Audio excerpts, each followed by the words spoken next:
بسم الله الرحمن الرحيم الحمد لله رب العالمين والصلاة والسلام على رسول الله وعلى آله وصحبه أجمعين أما بعد السلام عليكم ورحمة الله تعالى وبركاته.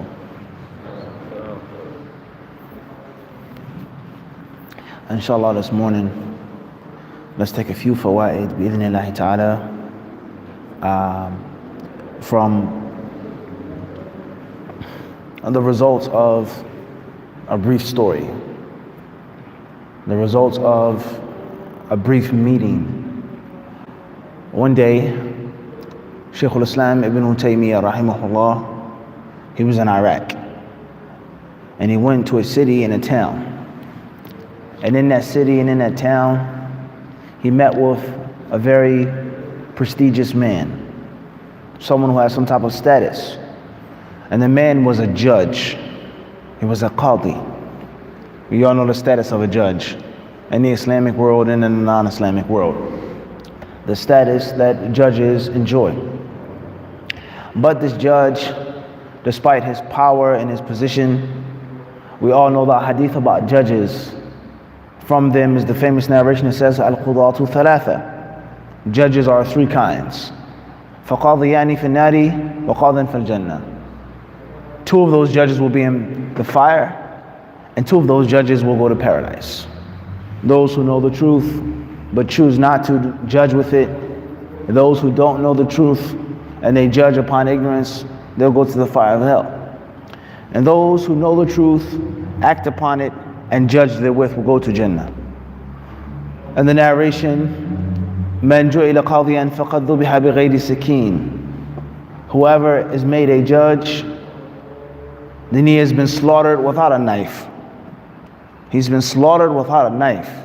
If you're made a judge, meaning the seriousness of being a judge and the danger of being a judge, and that there's wealth involved, there's status involved, there's politics, or there are politics, there's political influence involved. And it's very easy for a person to give judgment or to pass a judgment based off of one's desires. One could be partial. One could be biased. One could forget, make a mistake, have an accident. And that's why the Prophet ﷺ also says in another authentic narration, لا يقضين أحدكم بين الاثنين وهو غضبان. Never make a ruling on anyone. Never judge between two people while you're angry. While you're angry. Ibn Daqiq al-Eid rahimahullah and other ulama, they say that the Prophet ﷺ only mentioned anger as an example. He mentioned anger as a sheer example for any emotion or any emotional state or psychological state which alters one's natural balance. And the balance of your mind is off, such as anger, such as hunger, such as fear, such as extreme joy, such as a person being tired and restless, in which his equilibrium is off. And he may say something or do something which is brash or irrational. He may lean to one side instead of being in the middle. So the Prophet ﷺ has warned us about making judgments and we're not balanced and we're not mentally there. Despite these texts and these narrations, we know that being a judge and being a khalifa and being a leader and being someone who judges between the people and upholds the adl of Islam is a virtue of Allah that He gives to His servants. The Prophet ﷺ, he says, سَبْعَةٌ يُظِلُّهُمُ اللَّهُ فِي ظِلِّهِ يَوْمَ لَا ظِلَّ إِلَّا ظِلُّهُ. The seven types of people who shall receive Allah's shade on the day in which there's no shade but Allah's shade. And from them he says, Al-Imam wal-Adil is the just Imam. The just Imam. So the narrations about not being a judge, and the narrations about not being a leader, and the narrations about not having leadership are there. But there are also other narrations about the superiority and the excellence of being a leader and a just leader. Al-Imam wal-Adil. And included in the word Al-Imam is the leader, the sultan, or the qadi. The qadi who is just.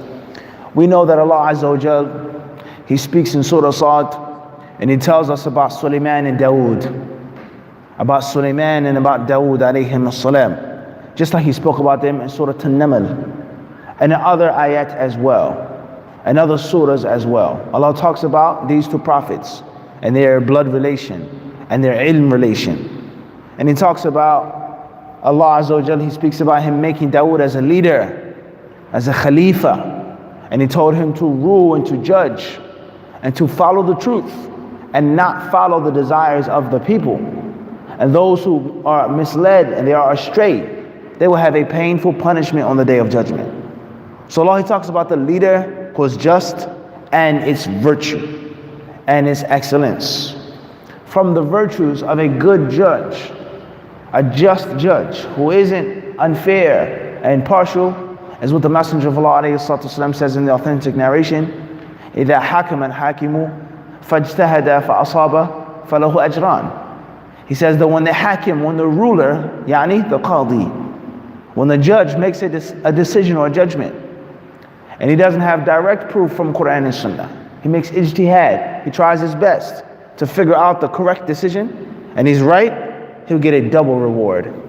He gets a reward for using his mind, making ijtihad, and he gets a reward for being right. وَإِذَا حَكَمَ الْحَاكِمُ فَاجْتَهَدَ فَأَخْطَأَ فَلَهُ أَجْرٌ وَاحِدٌ وَخَطَأُهُ مَغْفُورٌ أو كما قال عليه الصلاة والسلام.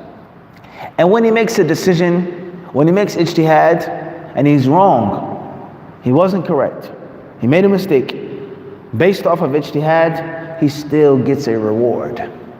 He still gets a reward, and his mistake is forgiven. His mistake is not held against him anymore. So this hadith, along with the others that we've mentioned, it proves the virtue of being a good judge and a just leader. But obviously that's difficult. That's difficult. And it's not simple and it's not easy. And oftentimes it's easy for us to sit back and say, oh, this person is a bad leader or a bad judge. But you not necessarily you can't relate to the pressure that that person is under. The pressure that this person may be under. And from the effects of the pressure upon a judge is misguidance, dalala, and bid'ah, and cultural Islam. And only a few people will remain safe upon the straight path, following the truth of the book and the Sunnah, despite the cultural influences and pressures. And from the people who will fall victim to that are judges. Many judges and scholars, they know that it's not right. They know that it's bid'ah. They know that it's rishwa, it's bribery. They know that this is corruption in the government. They know it. But sometimes it's so difficult and so hard that they're made victims of peer pressure by other judges and by other political leaders and people who have some type of influence. Everyone understand this?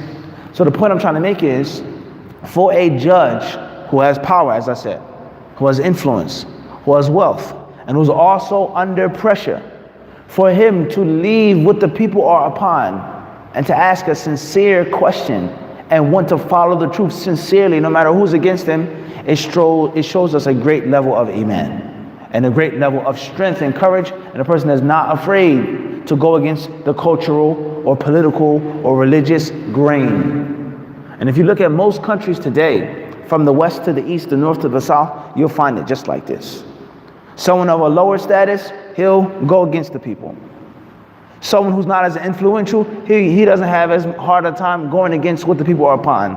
But someone who's that high up on the ladder and on the scale, he has access to the leader. He may know the leader personally. The leader may visit him, he may visit the leader personally. It's difficult for him to go against the cultural norm. The cultural norm. But there was a man who was blessed by Allah subhanahu wa ta'ala. And there was a man, bi'idhnillah, whom Allah wanted good for. And he was the man who went to someone who was a rebel, and someone who was a renegade, someone who was an outlaw, someone who was not a publicly accepted figure. And that rebel, that renegade, that outlaw, that publicly rejected figure was none other than Shaykh al-Islam ibn Taymiyyah, rahimahullah ta'ala. Shaykh al-Islam ibn Taymiyyah was a person who did not care what the people said. He was not afraid about being ostracized or being kicked out or being banished or being refuted or being criticized. They didn't bother him. As he said in his famous statement, ماذا يصنع بي أعدائي? He says, what can my enemies do to me? How can they beat me? Shaykh Islam ibn Taymiyyah, not out of arrogance and pride, but out of التعزز بالعلم والاعتزاز بالعلم, finding the might in knowledge. He says, my enemies can't beat me. I am invincible. Invincible. They can't do anything to me. If they kick me out of my country, if they beat me, if they lock me up, if they execute me, if. He says, if they lock me up, then I get a break from fatwa and from tadris. I get a break from the people who follow me, and I have the time to write books and do other things. He says, if they kill me, I'll be a martyr. They take my soul unjustly. What does the martyr get in the hereafter? If they banish me from Sham, from Egypt, from Iraq, he says, then it's siyaha. It's a tour, it's a break. I get to see Allah's earth. I get to travel for free. He told this. He said this to his enemies, there's nothing that you can do against me. Look at the beauty of that statement of a man who knew his standing, bi'idhnillah, with Allah. One who was a warrior, who wasn't afraid and who wasn't scared. And he knew the value of the knowledge that Allah had given him and the courage and the bravery that Allah had blessed him with. What can my enemies do with me? So this person, we read his books now, we hear his name, Shaykh Islam ibn Taymiyyah, and we think that it's simple and easy. But when he was alive, he was in many places a rebel and an outlaw. And there were laws that were made against Shaykh Islam ibn Taymiyyah and his students. When you read the biography of the great Hanafi scholar, Ibn Abil Izz, rahimahullah ta'ala, during his time, and he was Hanafi, he wasn't Hanbali, he was Hanafi. During his time, Ibn Abil Izz, who came a bit after Ibn Taymiyyah, there was a rule in Sham and other places in which Ibn Taymiyyah's students were not allowed to congregate in public. Not him, not Ibn Qayyim, this one, that one, but the disciples afterwards. They couldn't be found in public together. They couldn't sit in the masjid together if they were known to be of those who follow Ibn Taymiyyah rahimahullah ta'ala. That's how dangerous they felt and thought that his views were. Yet and still, that did not stop him from doing what he did. And there were many people, whether they were leaders, scholars, judges, other muftis and jurists, who differed with him. And some of them conspired against him. And many of them were jealous and they were envious. And they whispered to the leaders and the rulers, and they made him into an outlaw. Don't let him talk. Don't let him speak. Don't let him have any attention or any type of majlis, because he's going to cause an uproar. Why was Ibn Taymiyyah so dangerous? What was he calling to? What was he saying that was so acidic or toxic to the people? Was he calling to kill the people, spill their blood, take their wealth, revolt against the ruler? Was he calling the people to leave Islam, abandon the Quran, abandon the Sunnah, apostate? What was so dangerous? Except for inna wajadna aba'ana. Allah says, we found our fathers upon a way. We found our forefathers and our ancestors upon a way. Bal nattabi'u aba'ana. We'll follow our forefathers' culture. And Ibn Taymiyyah rahimahullah, he was calling the people to something that was pure, something that was organic, and they refused. They says, we want to continue to eat GMO foods. We want the culture mixed with the deen. We want the bid'ah mixed with the sunnah. We want the kufr and the shirk mixed with the tawheed. The pure Puritan way is too hardcore. That's not what we want. That's not what's suitable. And if he comes and if he explains the mistakes that we're making and the problems that we're upon, we will lose our political influence and status. We will lose our sitting with the ruler. So it's one of the reasons why those other scholars hated him so much. And they had hasad, they had envy, they were jealous, they were hating on him because Allah had blessed him with things that he may not have necessarily blessed him with. He gave him an ability and a talent which was rare, a rare talent.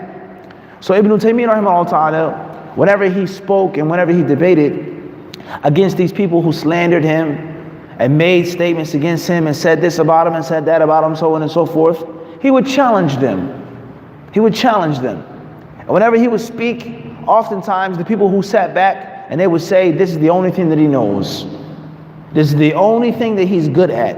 If he spoke on history, they would say he's a historian and nothing else. If he spoke about tafsir, they would say that's the only thing that he's ever studied. If he spoke about medicine, they would say that's the only thing that he knows. If he spoke about astronomy or astrology or any science, hadith, whatever he was talking about, they said that's the only thing that he's ever studied. That's how good he was. Listen to this statement now. When he spoke about a subject, the people and the onlookers, they would say that is the only subject that he's ever studied. Everyone understand how good he was, how sharp he was? And he would say to many of his enemies who lied against him and who conspired against him and who were envious, he would say, فَكُلُّ مَنْ خَالَفَنِي فَأَنَا أَعْلَمُ بِمَذْهَبِهِ مِنْهُ. He says, any one of my enemies who goes to the sultan, the ruler, and says, this guy Ibn Taymiyyah is a liar, he's making up a fifth madhab, he's against the madhab, he's against this, whatever the debate was, whether it was going and visiting the graves, is the Quran the speech of Allah or is it created? Does Allah have attributes? Is Allah above the throne? Subhanahu wa azza wa jal. Is Uthman better than Ali? Is Ali better than Uthman? Is there qadr? Is there such thing as fate and predestiny, etc.? He would say, any of these people who say that they're Shafi'i and Hanbali and Hanafi and Maliki, he says, all of these people, I know their madhabs better than they do. I know what Abu Hanifa said more than you do, and you're a Hanafi, and I'm not even a Hanafi. He didn't say that based off of weak knowledge. He didn't say that based off of a weak heart. He said that based off of power, strength, courage, and a talent that Allah had given him. So these are some of the reasons why Ibn Taymiyyah and his students became outlaws. And they were not publicly accepted in many places. But yet and still, and despite all of this, there was a man who said, I want to know the truth. And I want to ask Ibn Taymiyyah himself. And I trust him, I respect him, and I see that he is blessed by Allah and talented. I'm going to go to him and I'm going to ask him a question. And from those people was a judge, a man, a qadi. And he lived in Iraq, and he was in a town called Al-Wasit. Just like we have Kufa and Basra and Mosul and Baghdad, we have the city in Iraq which is called Al-Wasit. So pay attention now. The man wasn't a peasant, he wasn't a servant, he wasn't a manumitted slave, he wasn't a humble imam, he was a what? A qadi, a judge. Someone being caught with Ibn Taymiyyah or listening to him, even if he doesn't agree with him, was detrimental and hazardous to his career as a judge. Hazardous to his career as a judge. Yet and still, we believe, and Allah knows best, is that Allah wanted good for that judge. And the judge didn't care anymore. He went to Ibn Taymiyyah and he asked him, all of these different groups in Iraq. There are those who say that Ali is the best companion. Those who say that Ali is a god. Those who say that Ali is above Abu Bakr and Umar. Those who say that Ali is supposed to be the prophet and the messenger instead of Muhammad. Those who say Hassan and Hussein and Fatima are better than the other companions. And then I go to another masjid and I hear someone who says, there's nothing wrong with drinking alcohol. There's nothing wrong with making zina. You don't have to make hajj. You don't have to do umrah. You don't have to get up for salat al-fajr. You don't have to make witr at night. Iman is in your heart. As long as you believe in your heart, that's all you need. As long as you have faith in your soul, then that's iman. As far as starving yourself, praying at night, torturing yourself, you don't need those things. Al-iman fil qalb. Iman is in the heart. That's all. That's enough. And these people who are going around making things hard and difficult, they're extremists. And then another masjid, a third masjid, in which he goes and he hears someone saying, if you make a sin, if you make a mistake, if you lose your temper, if you become angry, if you become lustful and impulsive, you're an immediate kafir. You're no longer a Muslim. You overslept for the prayer, khalas. You fell into zina, a'udhu billah, you're a kafir. You fell into riba, you've left Islam. You mistreated the orphans, you're no longer a believer. You were on the battlefield and you were outnumbered by the kuffar and you became naturally afraid for your life and you ran. You're an apostate. And he goes into a fourth masjid, in which there are those people who say that all of these people are extreme. All right? Allah has attributes, but only certain attributes. Certain attributes. These are those whom we affirm, or which we affirm, and they're only metaphysical. As far as the attributes which are physical, quote unquote, we don't affirm them. Allah does not have a body. Allah is not in a place. Allah is not in a mortal location. We can't look at Allah. You can't put Allah in a direction. Allah doesn't love and hate literally, but it's figurative. Allah loves the believers, radiyallahu anhum wa radwan, meaning He will give them reward. And the companions are all just. We don't curse any of them. Abu Bakr and Umar are better than the rest. The Quran is not necessarily the speech of Allah, but it has some worth and some value. And we don't directly say that it's created, but it's something which is steering you in the direction of some real speech of Allah. Kalamun nafs. Kalam that. The speech of Allah which is internal. It can't be heard.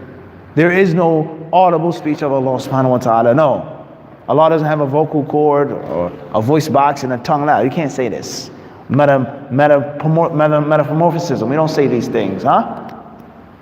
People who try to take a little bit of Ahlus Sunnah's way and much of Ahlul Bid'ah their way, and they mixed it. The Ash'ari Creed. The Ash'ari Creed. Those who made a collage and a cocktail. This is what the Mu'tazila said in their views and their principles, and we take a dip and a dab from Ahlus Sunnah and Ahlul Hadith, and we call it Ahlus Sunnah, the balanced way. I'm sure you may have heard many of these things in this country and other countries as well. So this man was confused, and he was tired, and he was frustrated of hearing all of this and all of that. This group, that group, and everyone is claiming to be upon the truth. So he says, this man Ibn Taymiyyah, he seems like an upright guy. He seems like a serious guy. He's very famous, he's very popular, and he's very infamous. He has infamy as well. But one thing about him that I've noticed is that he's not a coward. And he doesn't seem like a mudahin, a mujamin, a bootlicker. He isn't a kisser-upper. He isn't someone who gets on his knees and bows down and kisses someone's feet. Even if I disagree with him, he has courage. And he's a man of his values. Listen to this speech now. You may not agree with someone in everything. Or you may feel that someone is in a hot seat. And he may have some controversial views or statements. But one thing that you can't say about this person, that he's scared.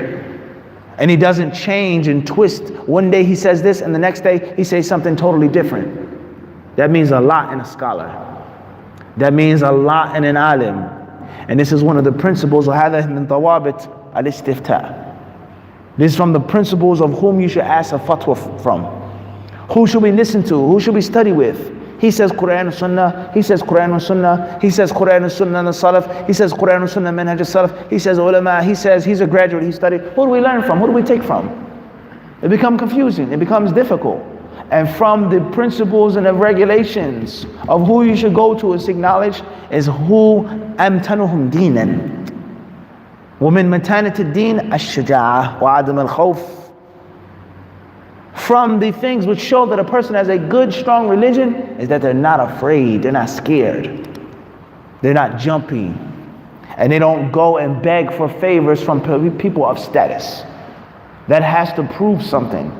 What are the chances that this person is going to lie to me? What are the chances are that this person is going to water it down and is going to say something political or diplomatic? What are the chances? They're very slim. As far as someone who's afraid and scared and worried and is always looking in the mirror and he's always thinking about status and being regulated and licensed and certified and accepted, then there's a big chance that he's going to lie to you. And there's a big chance that he's going to make a mistake and he's going to tone it down to be accepted. So that was the mindset of that judge. And he says, I don't care what's going to happen to me. I'm going to go to this man Ibn Taymiyyah. I'm going to ask him about what these people are saying. And what is the correct creed of Al-Islam?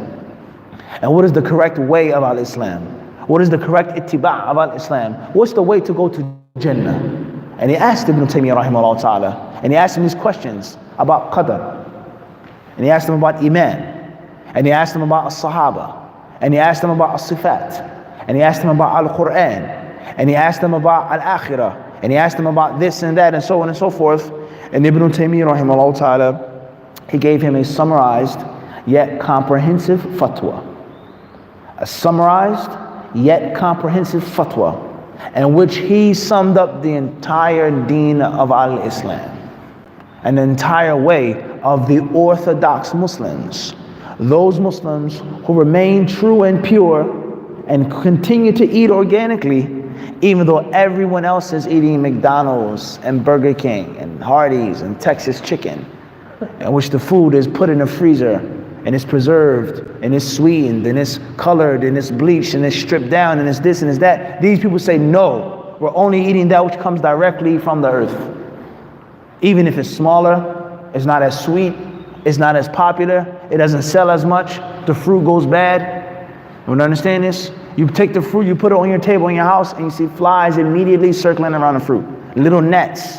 And not like the French fry, Ashiq, that you leave, or it falls under your seat in the car. You clean out your car later, you vacuum your car, and the French fry is still what? Exactly as it was when you bought it from McDonald's. Or the burger bun. Hasn't changed one bit. 6 months. Ahilla, yani, madat alayhi. Moons have passed, and the bread still what? Looks the same. And I'm not trying to bash McDonald's or Burger King. I'm just trying to make a point. I'm trying to make a point here. And that point is that he wanted to know the right way of Islam. And Ibn Taymiyyah rahimahullah ta'ala, he wrote and he gave him a fatwa, which is a book memorized, studied, explained, translated, and circulated all throughout the world. And that is nothing other than a book, Al-Aqidatul Wasitiyah. Al-Aqidatul Wasitiyah. And not like people say Al-Aqidah Al-Wasitiyah. هذا غلط. وشائع على كثير من الألسن. It's not من التوسط والاعتدال. لا. It has nothing to do with balance. But it's only pertaining to the city in which Ibn Taymiyyah was in. Just like he wrote Al-Fatwa Al-Hamawiyya Al-Kubra. الرسالة أو رسالة التدمرية. وفي أشياء كثير مثل هذا. Many things that were called, entitled based off of the time or the place in which he was. So Ibn Taymiyyah rahimahullah ta'ala, he wrote the book for him, he gave him the fatwa, and he told him the correct way of Al-Islam, the orthodox way of Al-Islam, and not just in Aqidah, but in everything else as well. The proper theory and the proper practice, and how the theory leads to practice, and how the practice is based off of the theory. So when we talk about Ahlus Sunnah wal Jama'ah and Ahlul Hadith, the correct Aqidah, the correct manhaj of dawah, the correct manhaj of tarbiyah, the correct manhaj of this and of that, and joining the good, forbidding the evil, advising the rulers, and the list goes on. There has to be a proper way. There has to be a do, and there has to be a don't. And from that is this blessed book, Al-Aqidatul Wasitiyah. And that's the story behind the book, which many people don't mention, and they may not necessarily know. And they think that Ibn Taymiyyah just wrote the book like that. And when you know the story behind the book, and the worth and the value behind what he put in the book, you appreciate it more. And you have a better understanding of the book. And just like there's a reason behind him writing the book, there was also a thing which is called Al-Munadhara or Munadharatul Wasitiyah. The Munadhara, in which there was a debate, a grand debate, a big debate, in which Ibn Taymiyyah had to stand in front of the judge, stand in front of the ruler, and his enemies. And they each got a turn, and they each got a chance. State your claim. Why is Ibn Taymiyyah a kafir? Explain why he's a kafir. Faddal. Dalil alayhi bar. Yalla. Why is he a kafir? Why is he an apostate? And Ibn Taymiyyah gets a time and a chance to speak.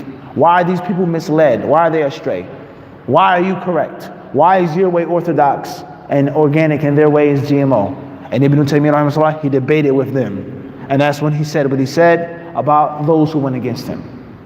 So Ibn Taymiyyah rahimahullah ta'ala, I've given you the summary of what he talks about in this blessed book, one of the most important books of Al-Aqidah to study and to read.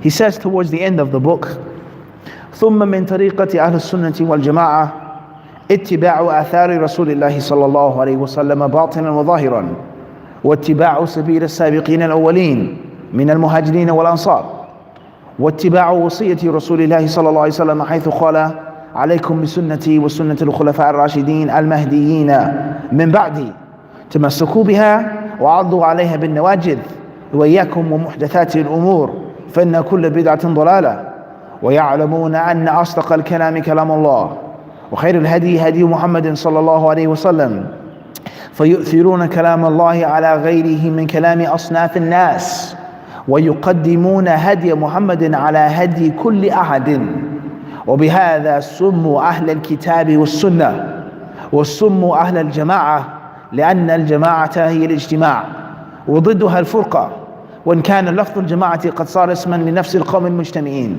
والإجماع هو الأصل الثالث الذي يعتمد عليه في العلم والدين، فهم يزنون بهذه الأصول الثلاثة جميع ما عليه الناس من أقوال وأعمال باطنة وظاهرة مما له تعلق بالدين. والإجماع الذي ينضبط هو ما كان عليه السلف الصالح، إذ بعدهم كثر الاختلاف وانتشرت الأمة.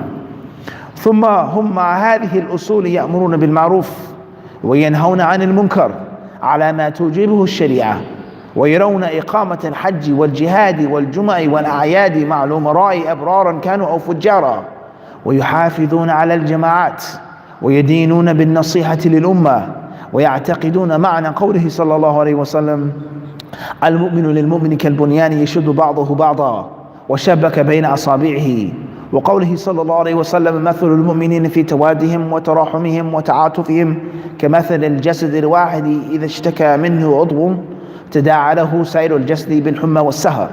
ويأمرون بالصبر على البلاء والشكر عند الرخاء والرضا بمر القضاء، ويدعون إلى مكارم الأخلاق ومحاسن الأعمال، ويعتقدون معنى قوله صلى الله عليه وسلم: أكمل المؤمنين إيمانا أحسنهم خلقا، ويندبون إلى أن تصل من قطعك وتعطي من حرمك وتعفو عن من ظلمك. ويأمرون ببر الوالدين وصلة الأرحام وحسن الجوار والإحسان إلى اليتامى والمساكين وابن السبيل والرفق بالمملوك، وينهون عن الفخر والخيلاء والبغي والاستطالة على الخلق بحق أو بغير حق. انتبه الآن، والاستطالة على الخلق بحق أم بغير حق. ويأمرون بمعالي الأخلاق وينهون عن سفاسفها، وكل ما يقولونه ويفعلونه من هذا أو غيره فإنما هم فيه متبعون للكتاب والسنة، وطريقهم هي دين الإسلام الذي بعث الله به محمدا صلى الله عليه وسلم. Listen to these beautiful words of Ibn Taymiyyah, words that can be written in gold. And it goes to show us how many of us have strayed from the correct orthodox path, even though we claim to follow Ahlus Sunnah wal Jama'ah. And they say that we're Ahlul Hadith, or we follow the Salaf al-Salih, we're Salafi, or we follow Dawah Salafiyah, we follow Salafiyah.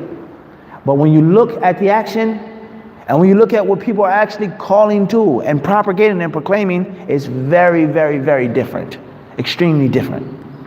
Ibn Taymiyyah, he says, along with these principles, meaning the principles of Aqidah, Iman and Qadar and Sifat, along with those principles, he says, Ahlus Sunnah wal Jama'ah, the orthodox Muslims, they follow the athar, they follow the hadiths of the Prophet sallallahu alaihi wasallam, batinan wa zahiran, outwardly and inwardly.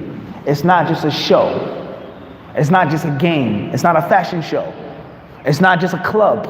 Come look at me, look how I dress, look how I talk, look how I sit, look how I walk, look how I use the toothstick, look at my hijab, I have on gloves. But inside, the internal sense is never neglected and abandoned. They're upon the sunnah outwardly and inwardly. A man in his house with his wife and his children, his neighbors, his pets. You have an animal, you have a rabbit or a guinea pig.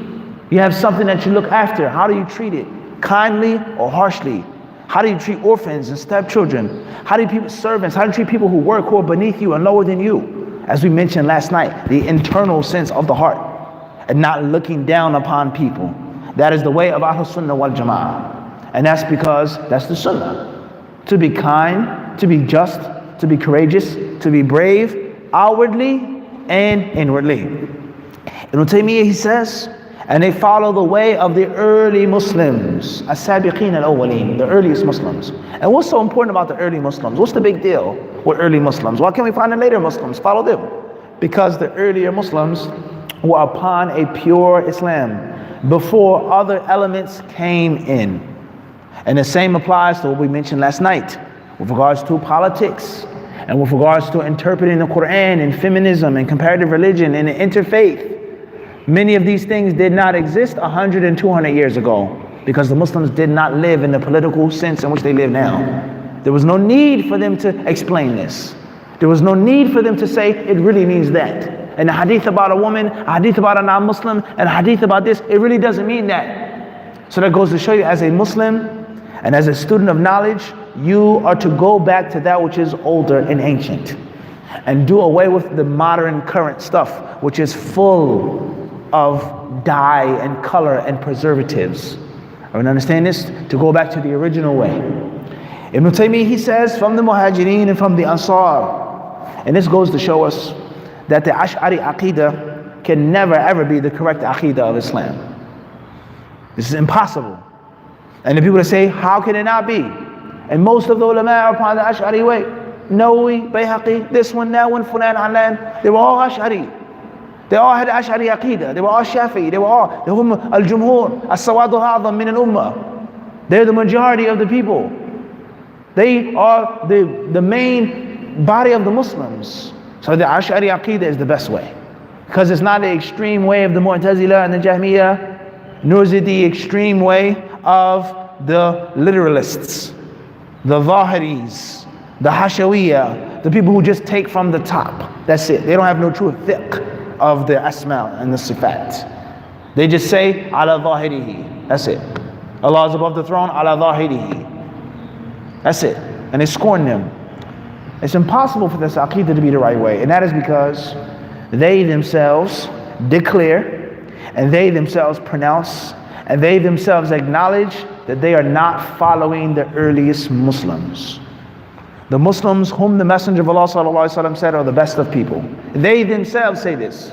And you never have to worry about lying on someone if they themselves say it. They say, طريق السلف أسلم وطريقة الخلف أعلم وأحكم. The way of the Salaf is the safe way, no doubt.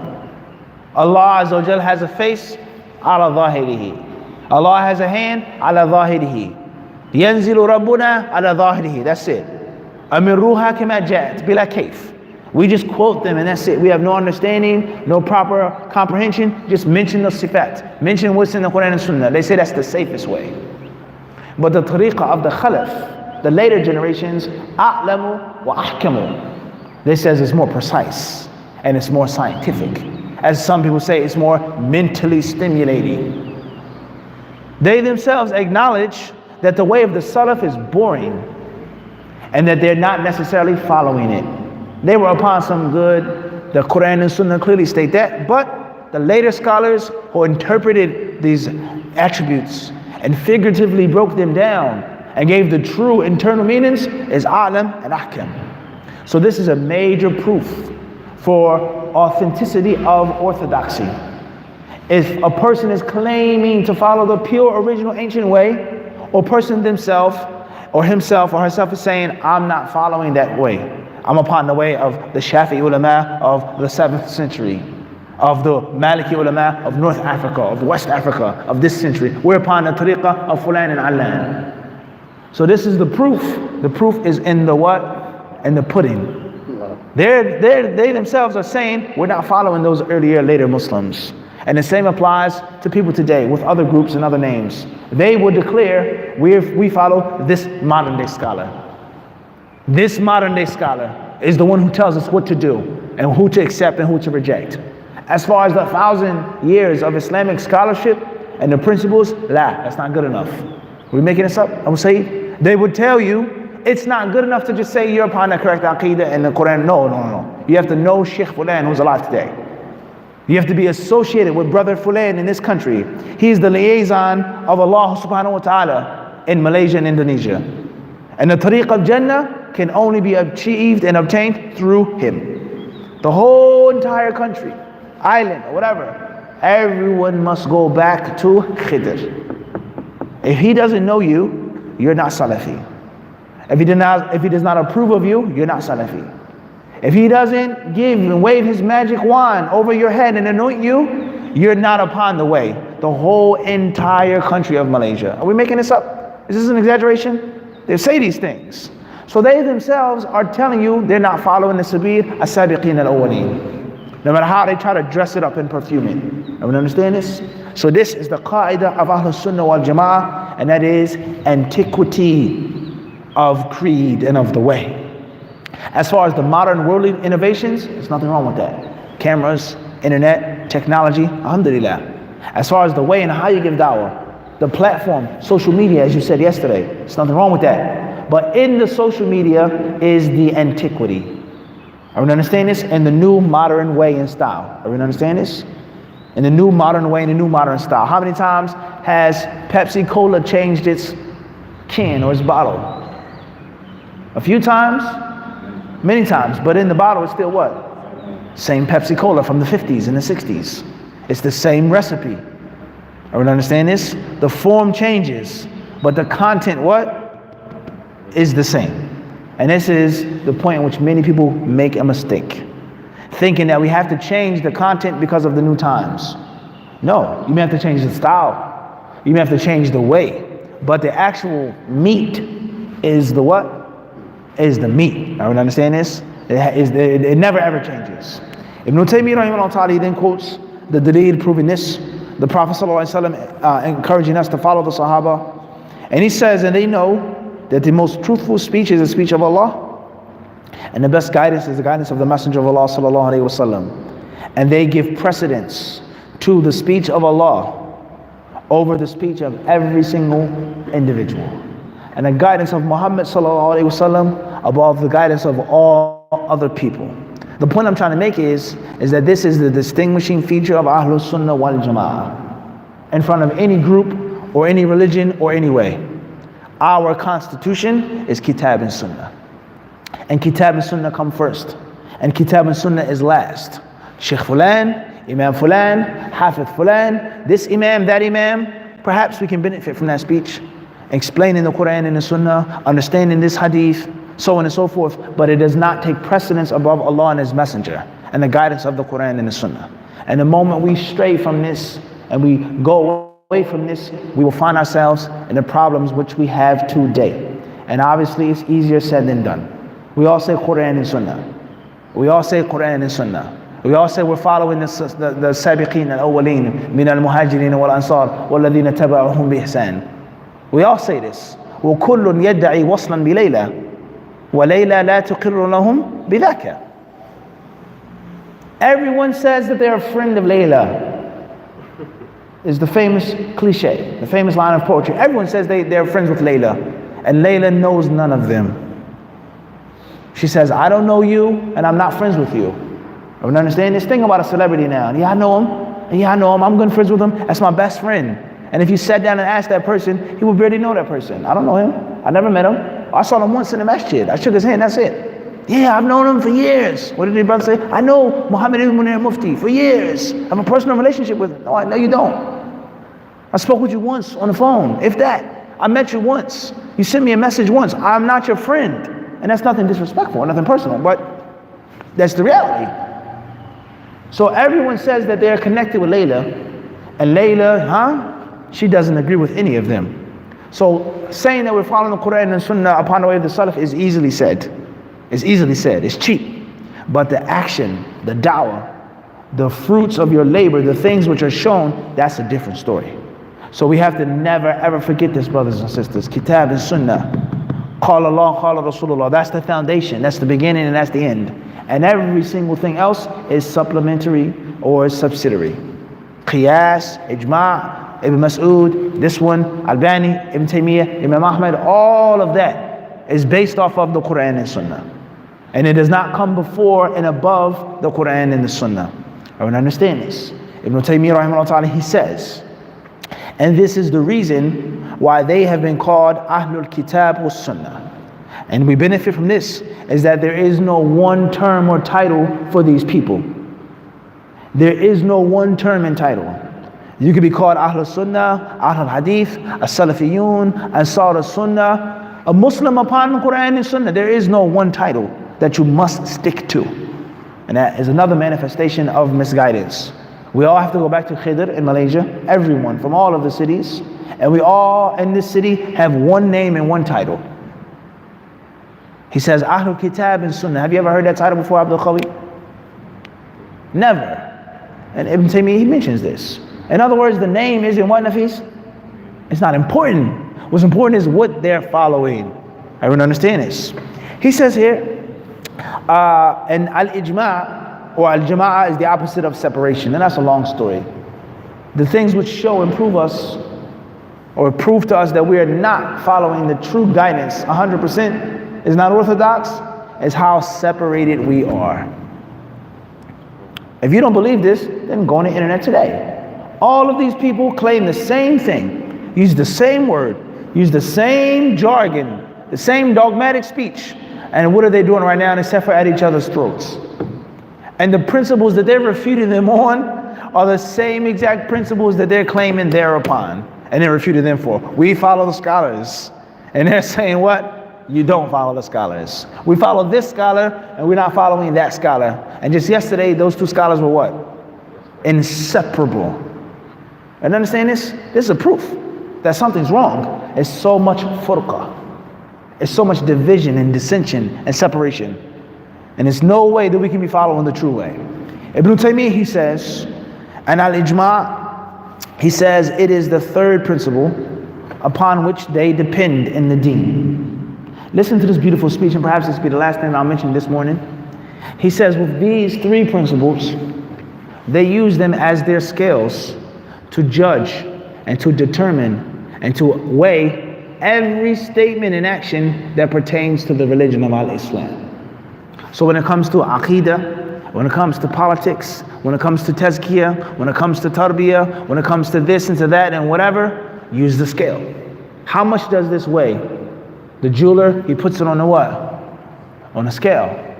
The person selling the fruit, he puts it on a what? The scale. Yesterday in the market, what did we do? Ashiq, we got to the line in the checkout, and the lady said you have to do what? Take the grapes and do what? You gotta weigh them. And we don't want to know what you feel. Oh, it's a pound, or it's half a kilo, or it's a kilogram. No. We want the scale to do the work. The scale that has a blindfold over it. It's blind. It doesn't look at how much you want the grapes, how much money you have. Will they accept your card or not? Scale doesn't care about that. This is half a kilo of grapes, bottom line. Everyone understand this? The kitab, the sunnah, and ijma' consensus, he says that's the scale of Ahlus Sunnah wal Jama'ah. For every single statement, and every single action, and every single religious practice that the people are upon. Not what you look like, where you come from, who knows you. Brother Khidr sent me. I'm friends with Khidr. I sat in his class. So everything you say is now what? Accepted. Everything. You can't make a mistake.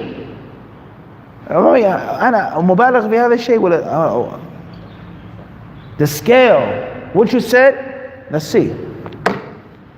Okay, maqbool, accepted. Another person comes, I don't like the way you look. I don't like the way you look. I don't like the way you dress. I don't like the way you talk. I may not have been to that country. I haven't studied with the sheikh. I don't like that university at all. But what you said,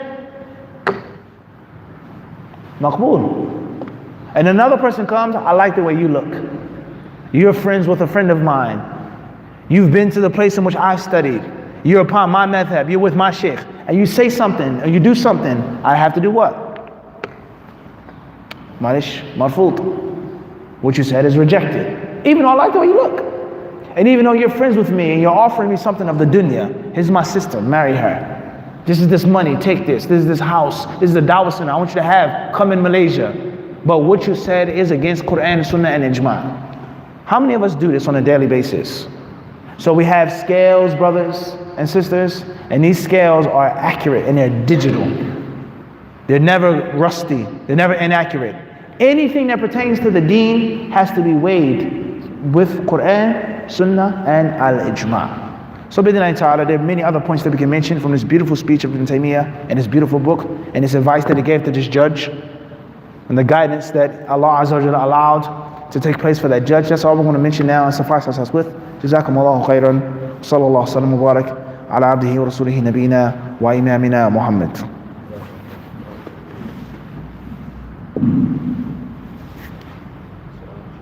تفضل.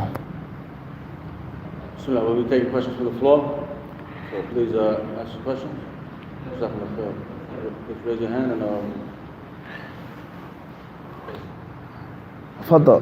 Alaikum salam. Basically, we talk about the content and the change of style, which is a very interesting premise. I want to talk about this. Does the style justify as long as the content does reach? Question is regarding changing or evolving style or styles of dawah. The time and the place and the atmosphere. Is the style justifiable as long as the content reaches, as long as the content is sound? As long as the style isn't against the teaching of Quran and Sunnah.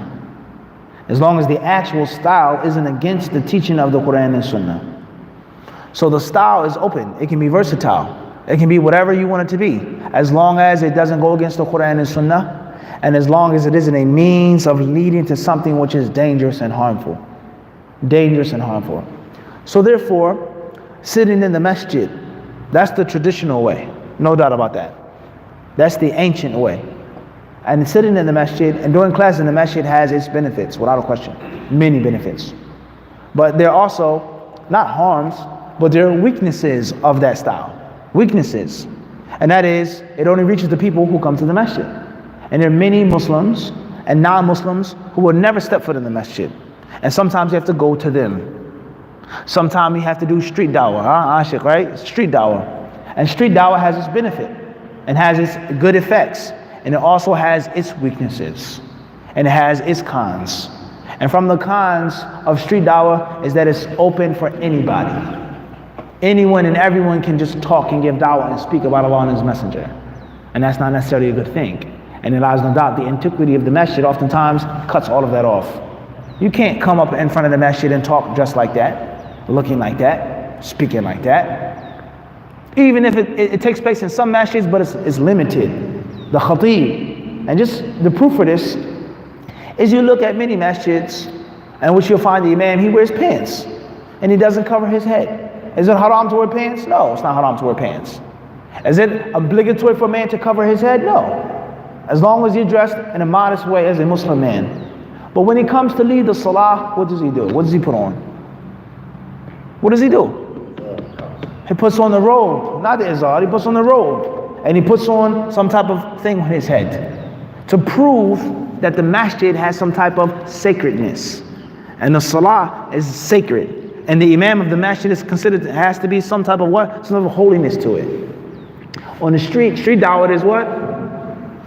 Anything goes, anything flies. Are we understand this? Giving dawah on the internet, it has its benefits, no question about that. It has its many pros and has many cons and vices. And from that is the lack of respect, the lack of humility. Everything's virtual. People don't earn anything. You sit in your living room, you eat popcorn and you listen to the lecture. You watch the lecture, you drink and you eat. That's not the same as you sitting on the floor getting a black ball on your ankle, a callus. Your skin becomes thick. Everyone understand this? If you want to know if someone has studied overseas, if someone is a student of knowledge, ask to look at their ankles. Ask them. Say, let me see the ball of your ankle. Let me see it. Wallahi, this is a true story. Me and a good friend of mine, we mentioned this in Medina once. We said anyone who doesn't have a black round ball on his or her ankle, it can't be accepted in this circle. You can't talk. What's the point? What am I saying? You may say, what am I talking? What am I saying, Abdul Khabi? Because that thick skin on your ankle that's turned black meant that you did what? For years, with your legs folded. From Tari, is that you did what? You sat down. And obviously, you sitting like that wasn't the most comfortable what? Position. And that's why I left a mark on your body. Everyone understand the point? Like a sajda mark, but on your ankle. I'm not going to show you mine, but if you wanted to, I will what? Clearly show you. I'm trying to make a point here. I'm trying to make a point. If you're studying online virtually, you don't get no what? There's no black mark on your ankle because you're not sitting in that position. You're sitting back like this, watching a lecture, watching a class. It's comfortable, it's easy. And if it's comfortable and easy, then it's not the same caliber as you sitting in the masjid with flies and it's hot and you're hungry and you're actually learning from the sheikh, studying and benefiting. That's not the same as you having it on your phone or your tablet and you're in an air conditioning place and everything's comfortable and easy. Everyone understand the point I'm trying to get to? Is that there's a benefit of this and there's also a what? a harm of that. You understand this? And there are many people who are ignorant muftis and ignorant scholars and ignorant doctors and ignorant speakers, ignorant da'is. This is the reality. And oftentimes it comes from them not having the hard work that they didn't put in. They didn't put in the hard work. They didn't sacrifice. How many people can we mention by name who talk and speak and lead people? Where did they go study, Abu Said? Where did they learn? What did they they have no marks on their feet or their ankles because they didn't sit. You understand this? So therefore, the point I'm trying to get to is, whatever you do of dawah, of ta'lim, of teaching, it has its strengths and it has its what? Weaknesses. And therefore, the best thing to do is to blend, to make mixed martial arts. Not just one fighting style, mix them. We do it in the masjid, we do it on the street, we do it on the internet, we do it on this platform, YouTube, Instagram, Facebook.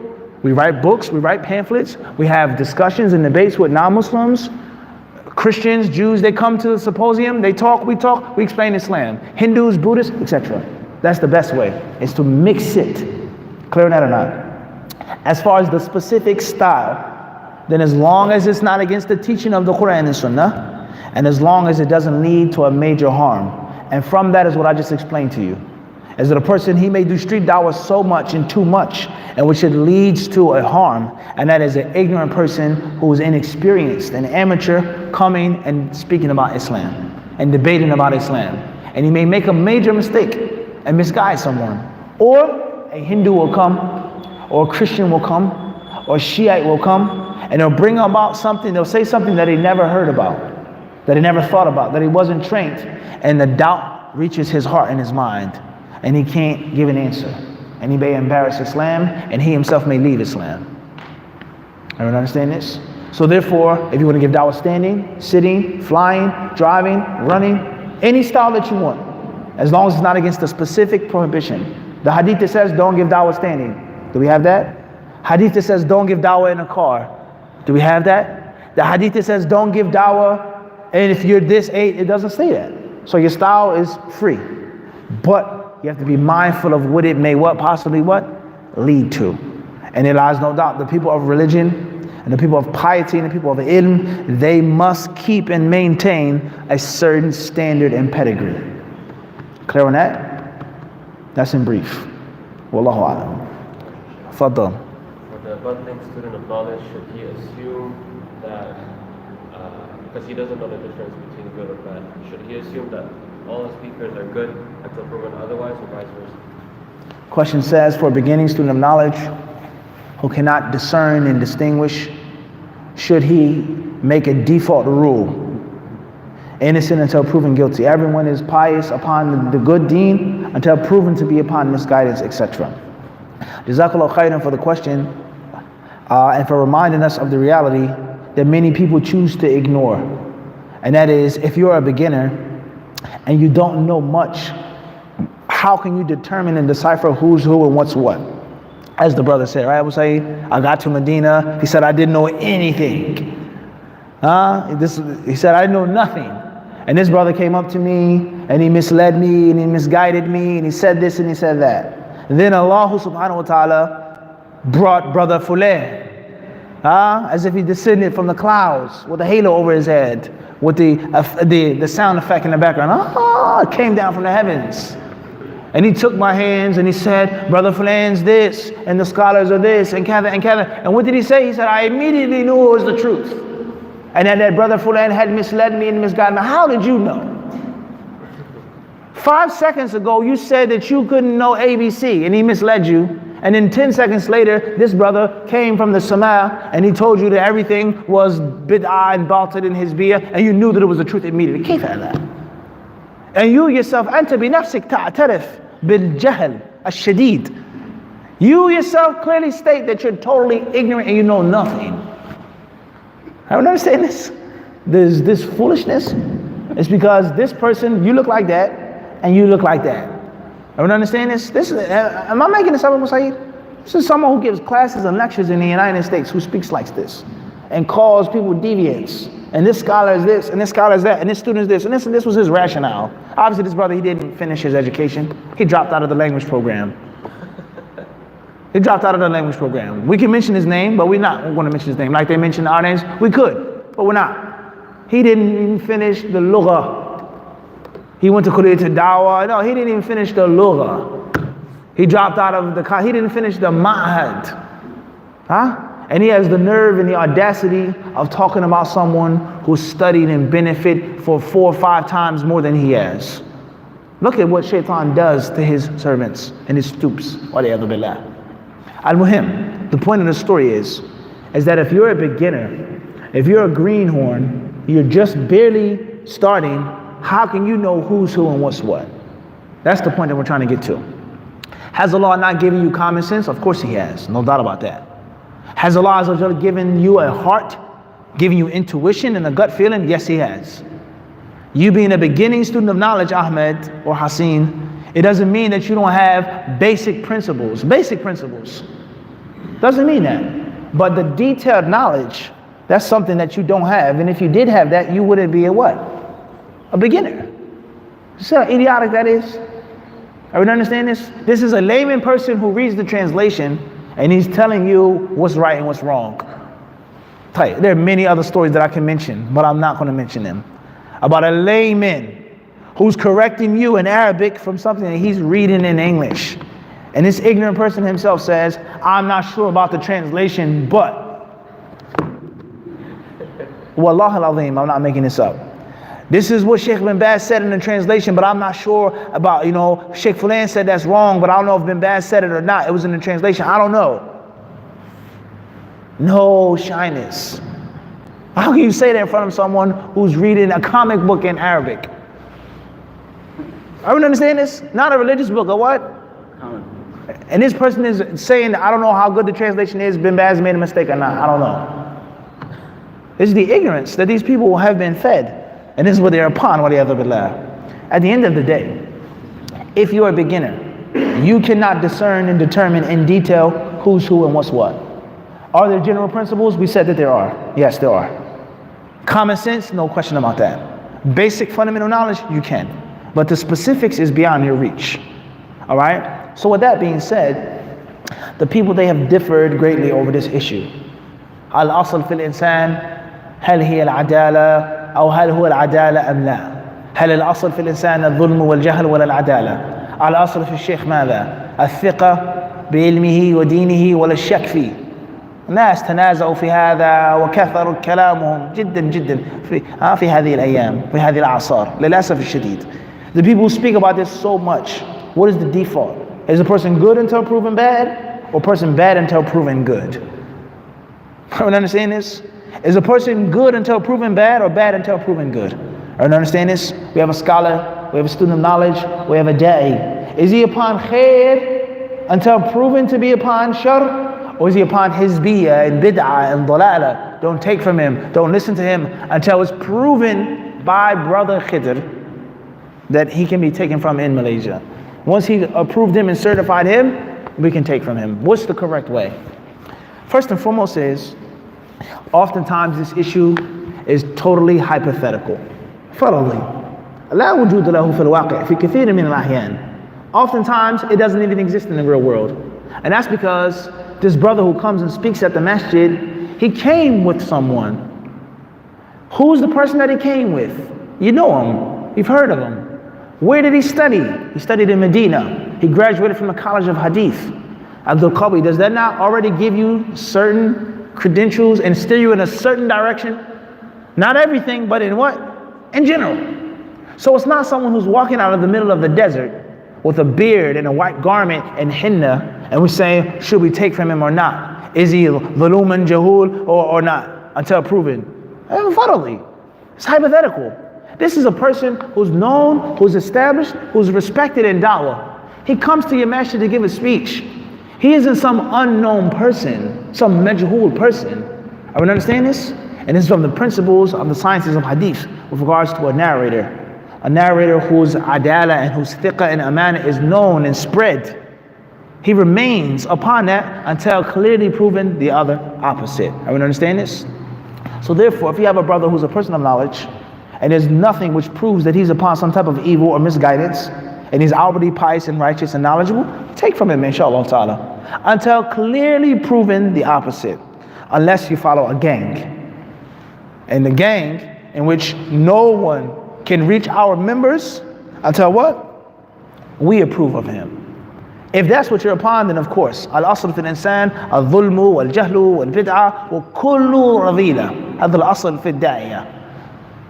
As far as if you're trying to follow the pure orthodox way, then that's not the case. And you benefit until proven what? Otherwise. But even for argument's sake, that is just hypothetical. Because this speaker, this person, has to have some history and some pedigree. This is a teacher from the Islamic University of Medina who's coming to Malaysia. He came to visit Malaysia, or he came to the book fair, or he came to get cured, or his son is in college. And while he's here, he says, let me do a lecture at the masjid, right? His son, you know him from the college.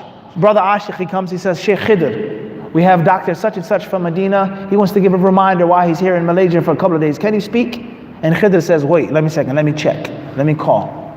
Assalamu alaikum, naam. We have Dr. such and such from Medina here. He's come to speak. You don't know him. Okay, does anybody know him? Can he give us a talk? Can he give us a reminder? Should we benefit from him? Should we learn from him? He has to check first. He has to do what? He has to check. This person that he's checking about, does he have some type of history with him or not? He does or he doesn't. And that's he's from the teachers of what? Medina University.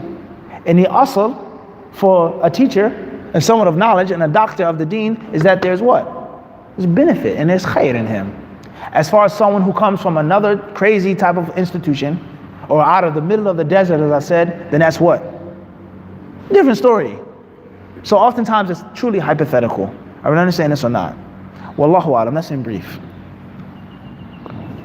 Khalas, inshallah, we'll stop here. If there are no other questions, Jazakumullahu khairan. Sallallahu sallam wa barak ala abdihi wa rasulih nabina wa imamina Muhammad.